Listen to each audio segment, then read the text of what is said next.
On peut finir sur Suras, ok. Pour dire bravo, patriotique. Pour être un peu cocorico, ouais, ça marche. Parce que moi je connaissais pas. Ouais, moi non plus honnêtement. D'ailleurs, je me souviens, on était à l'entraînement, on a commencé, t'as vu, t'as Mbuya, le mec on le connaît pas, Marseillais, moi je me suis foutu de sa gueule parce que le mec il va à la pesée au Mexique avec son maillot de l'OM, putain mais la honte quoi, la honte. Quand il enlève son maillot, il est un peu grassouillet, tu dis, bah, t'aurais pu sortir les tablettes. et en fait, il n'y a pas besoin de ça en fait. C'est ça qui est beau. C'est ça qui est beau. C'est que, et moi, en fait, tu vois, moi c'est un truc qui me fait quand même kiffer, c'est de se dire, on est tous des humains, on a tous deux bras, deux jambes, et en fait, à un moment donné, il y a aussi une forme de respect à avoir, tu vois, et je pense que Mguel n'a pas eu du tout, tu vois, envers Suras. Et d'ailleurs, c'est ce que Suras disait dans un de ses... C'est vrai. Dans une de ses interviews, il disait, en fait, le mec, il s'est même pas préparé pour moi, en fait, il arrive là, il met son short, et en fait, il fait ça comme il fait un sparring, tu vois. Et c'était le 4e combat d'Mbuya dans l'année, quoi. Ouais. En plus, Mbuya était un peu fatigué. Par contre, Suras n'avait pas combattu pendant un an et demi, je crois. Ouais, il devait finir ses études, enfin c'est n'importe quoi. Ouais, mais en fait, je pense que tu vois, c'est vraiment un upgrade de folie, un upset, pardon, de folie. Ouais. Parce qu'en fait, je pense que Suras, c'était le meilleur moment dans sa life pour que ça arrive. Parce que on l'a pris un peu pour le nul, tu vois. Ouais. Il a pas combattu depuis X temps. Il s'est vraiment, tu sais, le plombier que tu vas chercher. Mais c'est vraiment ça. Quand tu vois, tu te dis, mais comment t'as l'équipe de Mbuya au Mexique qui a réussi à trouver le nom de Suras et on va dire. Ah, ce petit jeune là, allez, on va lui donner quelques centaines de milliers de dollars, ouais. Et on va le faire venir au Mexique. Tu dis, il va avoir un autre mec, pourquoi? Enfin, tu vois, c'est vraiment, ils l'ont vraiment fait venir pour que le mec. Alors après, parce que je crois qu'il était, je veux pas dire de conneries, mais en 18-0, un truc comme ça. Je crois que tu vois, c'était à 23-0 tout. Ah, plus que ça, ouais, pardon, je dis une connerie. Contre des. Ouais, mais en fait, je pense que les mecs se disent c'est du pain béni. Le mec, il est en 0, devant les gens. Voilà, parce que tu sais, en fait, il se passe quoi? Ils mettent la carte. Les gens ils regardent, oh le mec il est en 23-0, mais ils savent pas qui c'est qu'il a pris derrière ou quoi, tu vois. C'est vrai. Sans vouloir jeter la pierre à Suras, hein, et grand bien lui fasse que il ait pu avoir des gars avec qui il a fait des combats faciles, parce que tu vois au final il a prouvé que là sur un combat difficile il est présent quoi. Ouais. Et même pour Suras, je pense que quand son agent l'a appelé en disant ouais t'as Mbuya qui veut, là, le mec a dû dire quoi? De toute façon, nous, c'est ce qu'on s'est dit au gym. On a tous dit, tu nous appelles, on y va. Hein. Bah, c'est ça. On se fait casser la bouche, y a pas de problème. Sauf que Suras, lui, il gagne, quoi. Tu prends ta thune. Ouais. Voilà. Et Suras, en parlant du combat, honnêtement, je trouve que le combat était même pas ridicule. Enfin, non. C'était un upset sur un coup, donc c'est clair. S'il y a une revanche, je pense qu'Mbuya, il va s'entraîner et bon. Si Suras arrive encore à... C'est vraiment une grosse... Ouais, après je pense que ta carrière à toi aussi, tu changes d'envergure. Parce que toi, je pense que du coup, tu passes de peut-être t'entraîner une fois par jour à là, tu te dis, en fait, je viens de prendre un gros cash price. Ouais. Le prochain combat, je reprends du cash price, je peux en faire vraiment ma vie et mon métier. Parce que le problème, en fait, il est là. Pourquoi est-ce que du coup, quand t'es pro, tu sais, nous on en parlait avec Pascal, notre coach disait que lui gagnait pas d'argent à être pro. Donc si tu veux, à un moment donné, lui, ça peut être là le moment où il lance sa carrière parce que les sous vont pouvoir tomber. Et donc là, tu t'entraînes. Et tu imagines, c'est Suras, il gagne la revanche contre Mbuya. Ah, bah là, alors. C'est Canelo. Ouais. Ouais. Et aussi bien, il aurait même plus de chance qu'MB. Ouais, non, mais parce que là, t'as Canelo qui va dire je vais devoir laver l'honneur des Mexicains. Ouais. Et puis t'as Suras qui va faire vas-y, lave l'honneur, moi je me fais 15 millions au minimum. Bien sûr. Et puis il aura tout gagné. Et tant mieux en plus pour lui parce que. Carrément. Et puis nous, ça fait aussi rayonner un peu la France, tu vois, mine de rien, parce que quand tu accueilles le français dans un. Je crois que c'était. Il a dit quoi dans des douches, je crois. Ouais. Il a été accueilli dans des douches. C'était pas terrible. Il y a un mec, il lui a mis une patate en sortant. Ah ouais? Ouais. Et en fait, il croyait que le gars voulait, faire une accolade. Et en fait, il lui a mis une patate, en fait. Putain. Non, mais, si tu veux, voilà, et je trouve qu'il faut aussi remettre du respect, et je suis bien content qu'il ait réussi à gagner. C'est un peu des fous, quoi. Ouais, mais ce que je veux dire, c'est qu'à un moment donné, tu veux voir un combat, si le mec il vient pas, il y a pas de combat. Donc à un moment donné, il faut respecter, quoi, tu vois. Bah, moi, j'avais vu une interview de Suras où il disait quand même que l'expérience avait été bonne. Oui, bien sûr. Ah, mais après, je pense qu'en plus, dans ce sens-là, ouais. Mais c'est vrai qu'il avait été clairement amené pour être Mikao, quoi. C'est pour ça. Je pense que tout le monde était gentil. Mais même lui le dit, et c'est ça qui est beau, tu vois. C'est que, voilà, il le sait, et ça rend ça plus joli. Hein. J'adore la gueule de Chavez, qui est en dehors du ring. Quand Mbuya il se prend la gueule, t'as Chavez qui fait oh. Et là tu dis ah ouais, ça fait mal au cul. Hein. Ouais, et puis moi je sais quand tu vois l'action là, tu sais que tu vois le coup d'œil de Suras qui sait que c'est maintenant. Et tu vois qu'il lâche tout. Et c'est pour ça que c'est sur un coup, on peut dire que c'est un lucky shot. Mais en fait Suras, il s'est fait mettre par terre, il s'est relevé. Ouais. Ils avaient une stratégie, c'était genre Mguya, il va t'enchaîner, mais après, il est paresseux à remettre sa garde. Donc, tu l'enchaînes juste après. On voit que c'est ce qu'il a... C'est ce qu'il a mis en place. C'est ce qu'il a mis en place. Il avait déjà essayé de mettre sa droite et tout, elle n'était pas passée.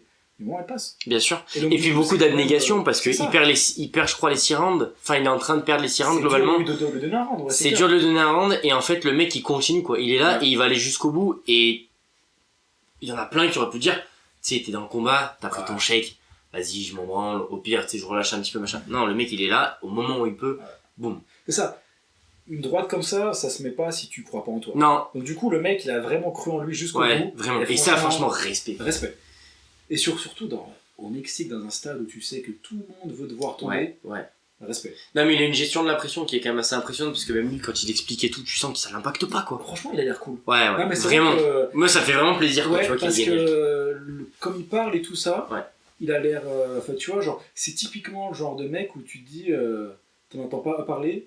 C'est quoi l'expression qui gagne à être qui gagne est connu, bien sûr. Parce que c'est vrai qu'il est relax devant le micro, il a l'air d'être bien élevé, il est poli, il est pas con parce qu'il savait très bien pourquoi il était invité et il avait la bonne état d'esprit. Je prends le maximum de plaisir. Je suis grave d'accord. Donc franchement, peu importe la suite de sa carrière. Et même l'appris dans ce qu'il a dit.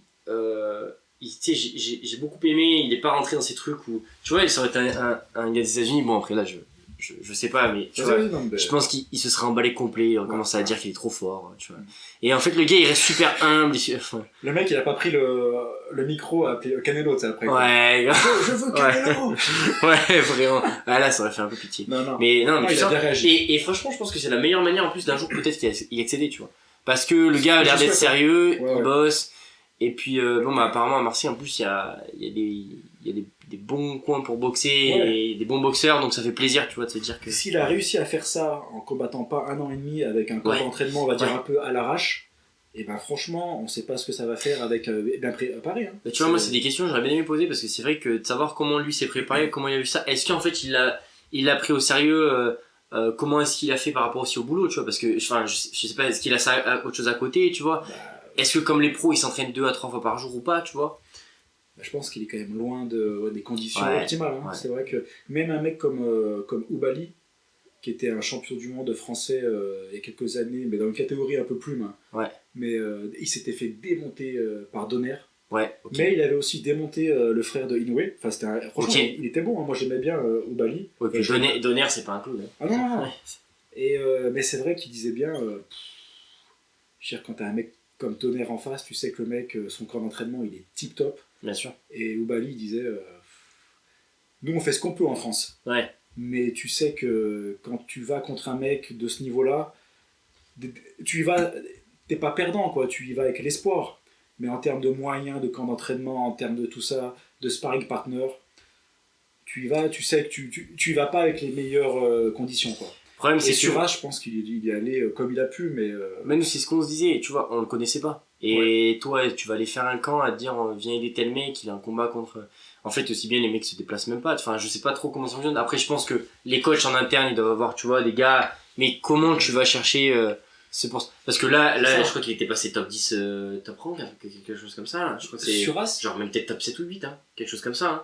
Après ou avant le combat? Après, je crois qu'il est top 9 ou top 1, un truc comme ça. Ouais. Et avant, il n'y en a aucun qui aurait voulu faire un camp avec lui. Hein. Tout le monde n'en a rien à foutre. Et puis en France, il n'y a pas de moyens. En fait, c'est ce qu'on avait dit.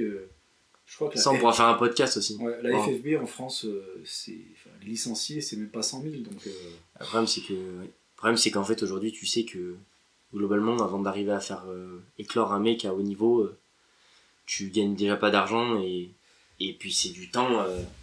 Aujourd'hui, la plupart des organisations, enfin des entraîneurs ou quoi, ont pas forcément envie de. Tu vois, c'est souvent plus facile de faire du loisir, quoi. De toute façon, en France, faut quand même le dire, la vie. Enfin, on va pas aller. Alors, ça serait peut-être le sujet d'un podcast, hein.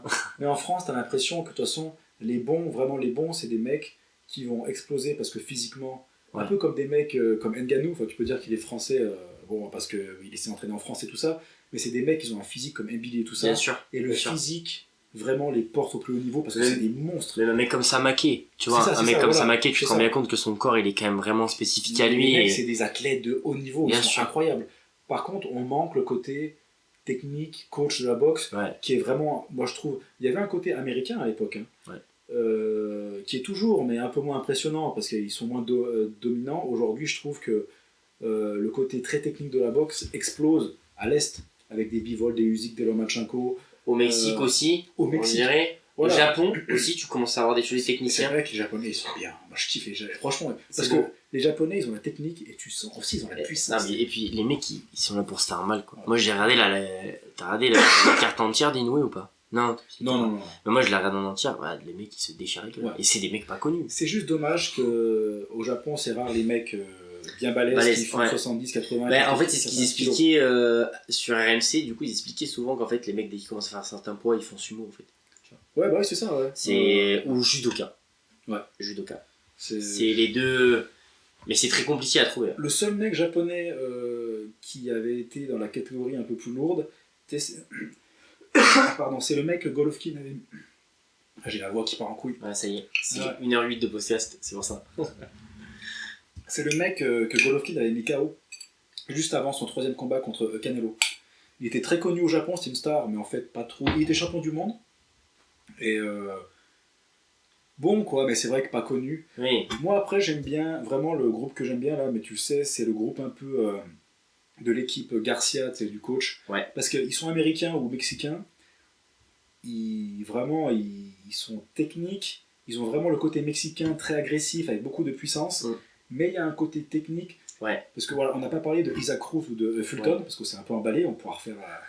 Mais c'est vrai que Isaac Cruz, j'aime bien, mais c'est vraiment le Mexicain entre guillemets cliché, stéréotypé, où en fait, tête en bas, les crochets qui volent au-dessus, et c'est vrai que c'est sympa. Enfin, après, le mec, c'est une bête physiquement, il est rapide, il encaisse, hein. Putain. Il encaisse, mais c'est vrai que bon, en termes de boxe, je préfère un mec comme Virgil Ortiz, même si contre Boachuk, il a montré des limites, et je suis pressé de voir justement comment il va essayer d'adapter sa boxe, ou comme tu sais, mon petit préféré, qui en ce moment, c'est Bam Rodriguez, qui a la puissance. Ouais. Après, voilà, c'est des poids. On aura l'occasion de faire un petit podcast dessus. Mais c'est vrai que là, il y a une petite équipe au Texas, là, un peu mexicain, mélangé. Qui fait plaisir. Je trouve qu'ils ont réussi à mélanger l'agressivité des Mexicains et ils prennent un petit peu la technique, un petit peu de l'Est, parce qu'on voit, ils font des pivots, ils ont des angles un peu. Et je pense que c'est des mecs qui vont peser là dans les années qui vont suivre dans le monde de la boxe. Je pense à un mec comme Virgil Ortiz, j'espère qu'il va réussir à modifier un peu sa boxe pour réussir